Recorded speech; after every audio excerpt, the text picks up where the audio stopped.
Happy New Year. It is January 1st, 2020, and I thought I would do an annual studio tour and let you know what I was up to this year. Last year was my first year in the new studio. I didn't have a full year in it, but this year I have been busy getting settled in the new studio, finding places to store things, figuring out what kind of things I needed to keep and what kind of things I needed to let go of. So let's just take a look around the various areas where I work. Well, let's see. First, let's say Happy New Year to Zoe, who is chilling by the fire. She was kind of tired yesterday after all the celebrations. So I'm standing in my living room now looking out my front window. Soon those gridded windows will be gone because they're all failing and I'll have an even better view out there. This desk here is where I usually do collaging and painting when I'm not worrying about filming. It's a nice big desk, so I have lots of room, and my two carts to store all my various paints and glues and odds and ends. One of the things I'll be working on more this coming year are these book text journals. I have a lot of those done as far as the covers go, and I will be filling them up with flow materials, and they will be going in my Etsy shop probably in another couple of weeks. And I love this cart with drawers. It's got just tons and tons of storage space. Something that I didn't have last year down here is a sewing machine. That was new to me, and I did not expect that I was going to fall in love with sewing because I had such a hard time with sewing when I was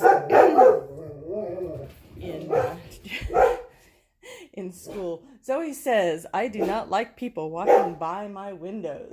So she saw somebody walking by my studio patio door, and she is not amused. So this is my other desk. This is where I'm doing all my videos now, and I'll do a more in-depth video on my setup. But this is where where I do my lives. This is where I sew. This used to be my writing desk. So I pull out my little keyboard tray, and my sewing machine fits up there. And this is something you've seen some of my pictures of, especially if you're on Instagram. Let's see if we can do that a little better. Some of my stitched landscapes, I've been laying those out. That's going to be one of my big projects for this coming year, is to get a lot of those done up and possibly get them listed in a local store or two. So that's the living room, and I do work in there. Here, I can't believe I'm going to show you this because it's not organized, because it's just overflowing and I need to take everything out.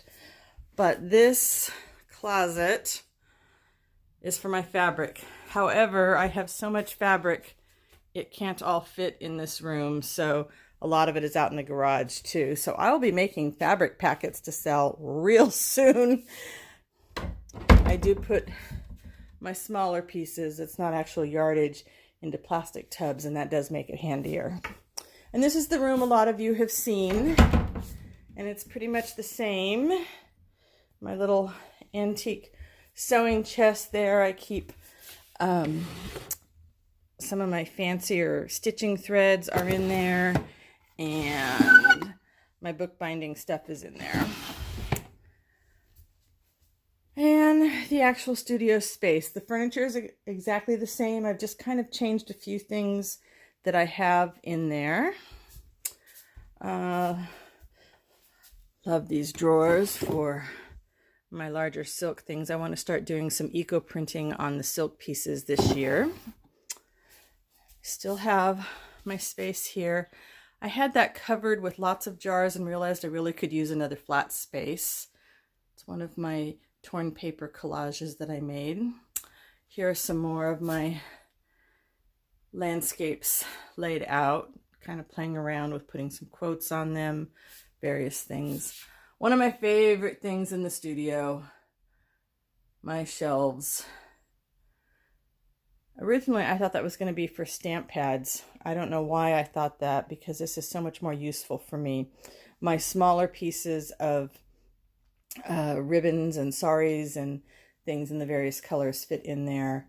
And then my little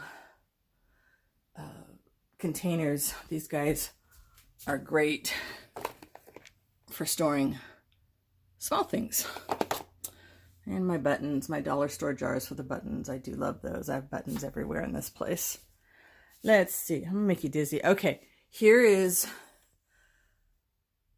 my to-do list for the year. These awesome things are like Post-it notes, except they're plastic.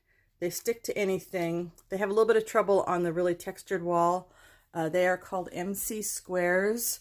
You write on them like a whiteboard, and then you can erase them, but they don't smear if you use their particular pen that came with it. So I love these, because if I put my ideas down in a notebook and then I close the notebook and then I pile stuff on top of it, I pile stuff all over the place. So this is really, I think, going to help me figure out what I'm going to work on during the year. And because I've got this space here, I can tally what I get done. And, and then at the end of the year, if I say I didn't want to do those kind of things, I'll just erase it and start over again. This is my paper tower, which is pretty much the same as last year, putting the tubs up top. I have started labeling shelves, and this seems kind of basic, but, when you look at just the stuff here, if you don't look at what it is, you forget what it is. So I just took some Scotch tape and a Sharpie and put some labels, so I'm not digging through things, because it's like, where's my cardstock? Where's my plain paper? So some some really interesting textures of paper. And then all my stuff for torn paper collage, which I really want to get back to this year. And then, of course, many of you have already seen on Facebook my sari silk hanging thing, but the baskets on the left are new for moving my fibers over there. When I go to the thrift store and I find fibers, I usually find like a big bag, and I needed more space for them. So this is really great. So my sari stuff, I used to keep all my sari ribbon hanging down, and it looks gorgeous. But you know what? It was just so bulky, and then you get those lovely little silk threads on them and everything gets tangled up. So what I decided to do was go ahead and roll my sari ribbon up, my big pieces, and then when I have smaller pieces left over, I can hang them. And it took me 3 nights of watching TV to get things all rolled up, but for me it's great because I don't always iron it before I use it on a journal, and this way I can iron it as I need be. And then my baskets then can hold all my other fibers, which is great. And then we have my jars of threads, because the sari silk gives us lots of threads, hand stitching gives us lots of threads, so I do save all my cut off threads, and I have plans to use them in collage. Baskets of various weights of threads for hand stitching. This is just some more storage shelves, but I do love the way those tubs fit in there. These white tubs are like my most favorite thing ever. They're so helpful. I can put all my book text in there and just pull out the tub when I need it.